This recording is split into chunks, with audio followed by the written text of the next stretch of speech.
मैंने अपने बॉस के साथ काम करना समाप्त किया और बॉस के केबिन से बाहर निकलते ही देखा कि मेरा बेटा दरवाजे पर खड़ा था।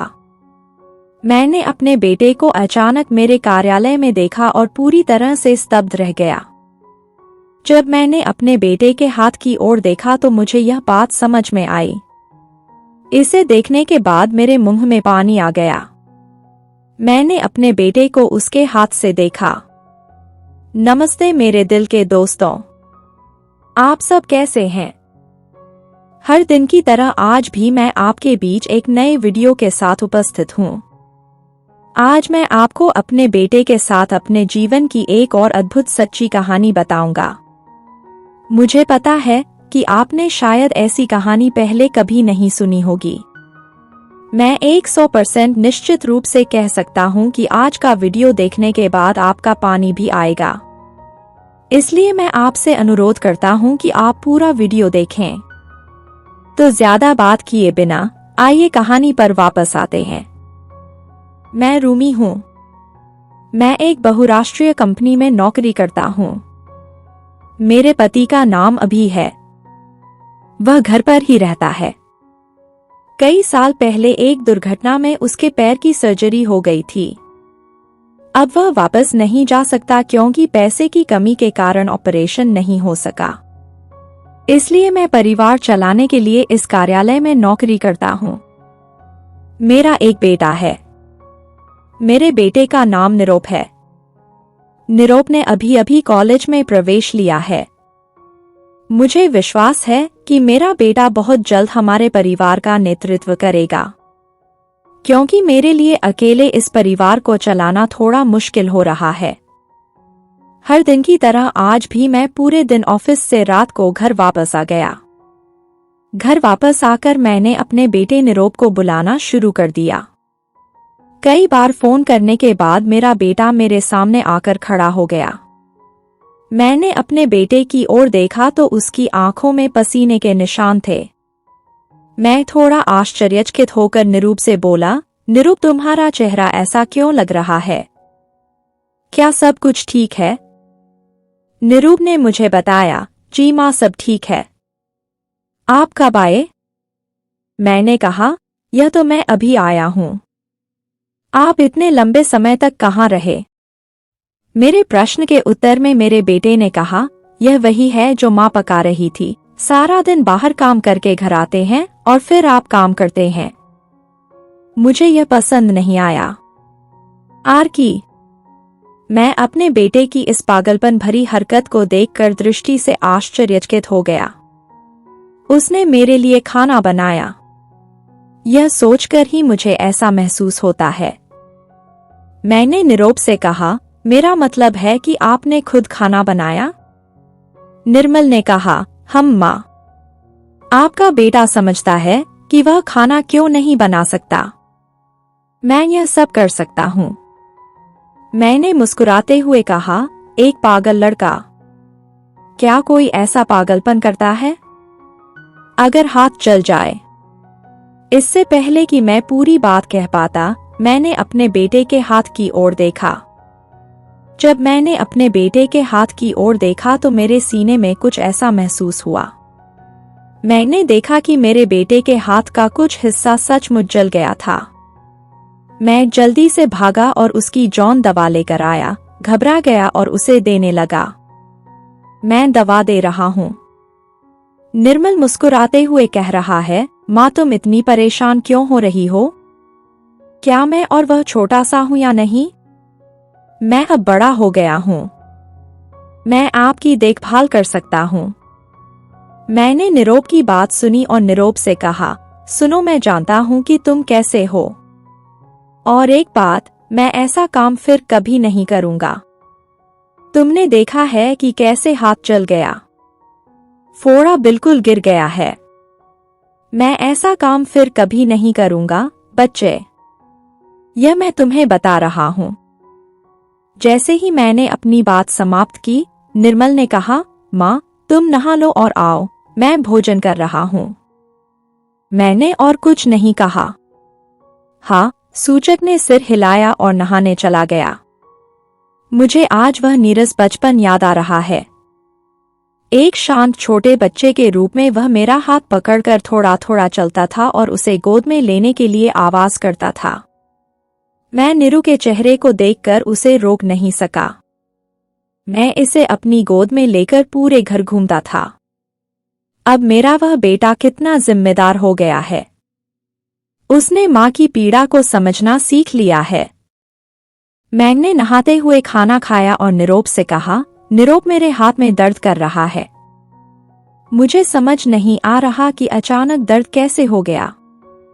निर्मल ने मुझसे कहा, मैंने तुम्हें पहले ही बता दिया है, अपना थोड़ा ख्याल रखना।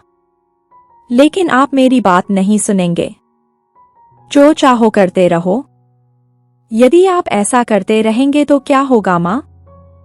तुम एक काम करो, कमरे में जाओ, मैं मूव लेकर आ रहा हूं। जैसा कि निरूप ने कहा था, मैं अपने कमरे में चला गया। 10 मिनट बीत जाने पर सब कुछ शांत हो गया। निरोप मेरे कमरे में आया और मेरे हाथ पर मूव मसाज किया। निरोप मूव मालिश कर रहा है और मैं बैठा हूं। आज मेरा दिमाग थोड़ा अजीब व्यवहार कर रहा है। ऐसा क्यों है जैसे वह मौन को अपने पास नहीं खींच रहा है। लेकिन बाद में मैं अपनी गलती को समझ लेता हूं और इन विचारों को अपने दिमाग से निकालने की कोशिश करता हूं। मेरा बेटा शांत है। मैं नीरू की मां हूं, इससे अधिक कुछ नहीं। निरोप मूव ने मालिश पूरी की और मुझसे कहा, मैं अब देखूंगा कि दर्द गायब हो जाएगा। आप अभी थोड़ी नींद लेने की कोशिश करें। मैंने निरोप से कहा, क्या अब तुम सोने जाओगी या बच्ची? निर्मल ने कहा, तो फिर मैं और क्या करूं? क्या कोई काम है? मैंने निरूप से कहा, कोई काम नहीं है, लेकिन मैं आपसे बात करना चाहता हूं। आए बॉस, एक छोटी सी कहानी करते हैं। निरूप मेरे कहने पर बैठ गया और कहानी करने लगा। मैंने निरूप से शब्दशः बहुत सारी बातें की। मैं पूरे दिन काम पर रहता हूं। मैं अपने बेटे को थोड़ा भी समय नहीं देता। मेरा बेटा सारा दिन घर पर ही रहता है। क्या कर रहा है या क्या नहीं कर रहा है, मुझे कुछ भी महसूस नहीं होता। इसके अलावा पूरे दिन घर लौटने के बाद भी मैं उससे बात नहीं करता। मैं तो बहुत कम बोलता हूं। इससे मेरे बेटे को परेशानी हो सकती है। मैंने निरूप से काफी देर तक बात की और फिर सो गया। सुबह उठकर मैं ऑफिस चला गया। मैं ऑफिस में आकर अपने डेस्क पर बैठ गया। कुछ समय बाद मेरे कार्यालय के बॉस ने मुझे अपने केबिन में बुलाया। जैसे ही मैं बॉस के केबिन में पहुंचा तो बॉस ने मुझसे कहा, रूमी, कल मैंने तुमसे एक बात कही थी, क्या तुमने इस बारे में कुछ सोचा है? मैंने बॉस से कहा, नहीं सर, आप जो कहते हैं वह मैं नहीं कर सकता। मैं आपकी नौकरी करता हूं, ठीक है, और अगर मुझे पैसे की जरूरत है, लेकिन आप उसे दे देंगे, क्योंकि तुम्हारे अलावा मेरी मदद करने वाला कोई नहीं है। बॉस ने मेरी बात सुनकर थोड़ा गुस्सा किया। उसने मुझे एक झाड़ी दी और कहा, सुनो, मैं तुम्हारी मदद करना चाहता हूं, लेकिन आप मेरी मदद नहीं करना चाहते। मैंने सर से कहा, सर, मैं आपकी मदद करना चाहता था, लेकिन यकीन मानिए, आपकी ऐसी बातें सुनने के बाद मैं सोच विचार कर कोई निर्णय नहीं ले पाया। तो आर की मेरी बात खत्म होने से पहले ही बॉस ने मुझे थोड़ा सा झटका देकर कहा, सुनो, अगर तुम मेरी बात नहीं सुनोगे तो मैं तुम्हें इस नौकरी से निकाल दूंगा। इस बात को ध्यान में रखेंगे। मैंने बॉस को और कुछ नहीं बताया। वह मुझे उसी तरह झकझोर रहा है जैसे उसने किया था। इससे मुझे यह अच्छी तरह पता चलता है कि मुझे इस कार्यालय से बाहर निकालने में बहुत कठिनाई हुई है। लेकिन काश मैं इस नौकरी से निकल जाता। लेकिन मेरे परिवार का क्या होगा? मेरे पति के बच्चे हैं। मुझे उनके बारे में सोचना होगा। मैं काफी समय तक अपने मन में सोचता रहा। मैं सोचने में व्यस्त हूं। कोई रास्ता नहीं मिल रहा है। फिर मैंने निर्णय लिया कि मुझे यहाँ बैठकर केवल इसके बारे में सोचना ही नहीं चाहिए। मेरे पति अब कोई नौकरी नहीं कर सकते, इसलिए मुझे हर किसी के मुंह में 2 बार मुट्ठा खाना डालना होगा। मैं फिर से बैठ गया और कमरे में चला गया। जैसे ही मैं बॉस के कमरे में आया, बॉस ने मुझसे कहा, तुम फिर क्यों आए? क्या चाहिए? मैंने कहा, सर मैं आपकी बात पर बहुत विचार कर रहा हूं और मैंने निर्णय लिया है कि आपकी बात में दम है। मैं राजी हूं सर। सर मेरे मुंह की बात सुनकर विजन खुश हो गया। उसने मुझसे कहा, तो चलो अभी काम करते हैं। अधिक विलंब से क्या लाभ होगा? मैंने बॉस की ओर देखा और मुस्कुराते हुए कहा, जी सर। सर ने और कुछ नहीं कहा। उसने अपने तरीके से काम करना शुरू कर दिया। मैं अपने मन में सोच रही हूं कि मैं एक महिला हूं, मेरी भी कुछ इच्छाएं हैं और यहाँ वह काम है जो सर ने मुझे दिया था। वह भी उतना ही पैसा दे रहा है। मेरे पास क्रोध या घमंड का कोई अवसर नहीं है। लगभग 1 घंटे बाद मैं काम पूरा करके बॉस के कमरे से बाहर चला गया। जैसे ही मैं बॉस के कक्ष से बाहर आया, मैंने उसे देखा। इसे देखने के बाद मैं दृष्टि की तरह चौंक गया। मैं चौंक कर उठा और अपनी आंखें बड़ी कर लीं। मैंने देखा कि मेरा बेटा मेरे सामने खड़ा है और वह चीजों को अपने हाथों में पकड़े हुए है। मैं यह देखकर चौंक गया और बोला, क्या ये सब चुप है? क्या तुम अंदर हो? इससे पहले कि मैं पूरी बात कह पाता, निरूप ने मुझसे कहा, माँ मैंने जो कुछ भी देखा है, मुझे भी इस पर विश्वास नहीं हो रहा था। मैंने गलती से उस चीज को अपने हाथ में ले लिया। सॉरी। मैंने निरू की बात सुनी और कुछ नहीं कह सका। मैं ऑफिस से घर आया और चुपचाप के साथ चला गया। घर आते ही मैं निरू के सामने सिर झुकाकर बैठा था। मैं यह नहीं समझ पा रहा हूं कि मैं क्या कहूंगा। मौन मेरे सामने खड़ा है। हमारे बीच धीरे धीरे शांति फैल रही है। कुछ देर तक चुप रहने के बाद मेरे बेटे निरूप ने मुझसे कहा, माँ क्या मैं खाना बनाने जाऊंगा? खाना खाने का समय हो गया है। मैंने निरूप को कुछ नहीं बताया। वह खुद को एक अपराधी की तरह महसूस कर रहा था। मैं अपने बेटे की नजर में बहुत छोटा हो गया हूं। निरूप ने खाना पकाया और भोजन तैयार किया। फिर मुझे बुलाया। मैं निरूप के साथ गया और खाना खाया। खाना खाकर मैं अपने कमरे में आकर बैठ गया। मुझे समझ नहीं आ रहा कि मैं किस मुसीबत में फंस गया। मुझे समझ नहीं आ रहा कि मैं अपने बेटे को कैसे समझाऊं।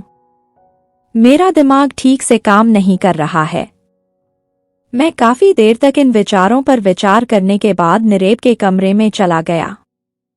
मैं निरूप के कमरे में आया और सोचा कि मुझे सब कुछ निरूप से बात करनी चाहिए, क्योंकि अगर मैं बात नहीं करूंगा तो चुप रहूंगा और मेरे साथ कुछ भी ठीक नहीं होगा। जैसे ही मैं निरूप के कमरे में आया, मैंने देखा कि निरूप अपनी पढ़ने की मेज पर बैठा है। चुपचाप पढ़ने की मेज पर बैठकर कुछ चित्र बनाने की कोशिश कर रहा है। मैं इस विषय को बेहतर ढंग से समझने के लिए थोड़ा आगे बढ़ गया। जब मैंने निरूप का खाता जोखा देने के लिए देखा तो मैं रुक गया। निरूप ने हमारे कार्यालय का दृश्य अपने खाते में खींचा। जैसे ही मैंने निरू की पीठ पर हाथ रखा, निरू ने मेरी ओर देखा। निर्मल ने मेरी ओर देखा और पूछा, माँ आप यहाँ क्या कर रही हैं? तुम जाओ और थोड़ा आराम करो। मैंने निरूप से कहा, नहीं बेटा, मैंने आराम किया। मैं आपसे थोड़ी बात करना चाहता था। निर्मल ने कहा, माँ क्या बात करेगी? अब आप थोड़ा आराम करें। मैं थोड़ा अध्ययन करूंगा और फिर या तो बात करूंगा। मैंने निरूप से कहा, नहीं बेबी मैं अभी बात करूंगा। निरूप ने अब कहा, हम बोलो माँ, क्या बात करेंगे? मैंने कहा, बेबी ऑफिस में जो हुआ वह मैं जानबूझकर नहीं किया था। मैंने अपनी नौकरी बचाने के लिए बॉस की तरह काम किया। तुम मुझ पर विश्वास करो। निर्मल ने मेरी बात सुनी और कहा, माँ मुझे कोई आपत्ति नहीं है। इसके अलावा आप जिस चीज के लिए काम कर रहे हैं उसके लिए क्यों नहीं? दिन के अंत में यह हमारे लिए अच्छा होगा। और सुनो माँ, मुझे अपने किए पर खेद है। मुझे वास्तव में ऐसा नहीं करना चाहिए था। मैंने निरूप की बात सुनी और कहा, कि रेबेका आज तुम इतने शांत तरीके से बोल रही हो। क्या हुआ, शरीर ठीक है तो तुम्हारा? मेरे सवाल सुनकर मेरा बेटा निरूप ने मुझसे कहा, माँ मेरा शरीर ठीक है। मैंने वास्तव में अपनी माँ की गलती को समझा। माँ मैं हर समय आपके साथ रहना चाहता हूँ, आपकी मदद करने के लिए। माँ मैं आपका आदर्श बच्चा बनना चाहता हूँ। मैंने अपने बेटे निरूप के बारे में सुनकर विजन की तरह खुश हो गया। मेरे पति के चले जाने के बाद मुझे अपना कहने वाला कोई नहीं बल्कि मेरा बेटा निरूप है। आज निरूप ने मुझे यह बात कहने के बाद मैंने मुस्कुराते हुए चुपचाप कहा, बेबी तुम सब ठीक हो। आज से मैं भी आपसे बिल्कुल फ्री माइंड में बात करूंगा और हम सब मिलकर काम करेंगे। निरूप मेरी बात सुनकर थोड़ा खुश हुआ। और खुशी क्यों नहीं होगी? ऐसी बातें सुनने के बाद क्या कोई परेशान हो सकता है? जैसे ही मेरा बेटा शांत और खुश हुआ, मैं भी खुश हो गया। एक दिन में ही मेरा और मेरे बेटे का रिश्ता दोस्त जैसा हो गया और तब से हम दोनों माँ बेटे मिलकर सभी काम संभाल रहे हैं। मेरा मानना है कि मेरे बेटे की पढ़ाई पूरी होने के बाद मुझे नौकरी नहीं करनी पड़ेगी।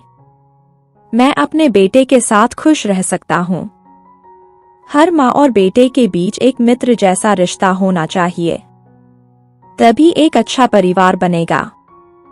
और यदि माता पिता अपने बच्चे से मित्र की तरह बात करें, जो अपने बच्चों को समझने की कोशिश करते हैं, लेकिन हर परिवार सुंदर और सम्मान की भावना से भरा होगा। फिर की मेरा बेटा निरूप अपनी गलती समझकर मेरी सेवा करने लगा। निरूप की ऐसी सेवा पाकर आज मैं दिल से खुश हूँ। तो दोस्तों, यह मेरे अपने बेटे के साथ घटित एक सच्ची घटना थी। आज की कहानी आपको कैसी लगी? निश्चित रूप से टिप्पणियों में बताएं। प्रिय मित्रों, आज का वीडियो यहीं समाप्त हुआ। मैंने आपके लिए बहुत मेहनत से वीडियो बनाया है। यदि आपको हमारा वीडियो पसंद आया तो लाइक करें और चैनल को सब्सक्राइब करें। आज के लिए आपको अलविदा कह रहा हूँ। कल मिलते हैं एक नए वीडियो के साथ। तब तक सब ठीक रहेगा। धन्यवाद।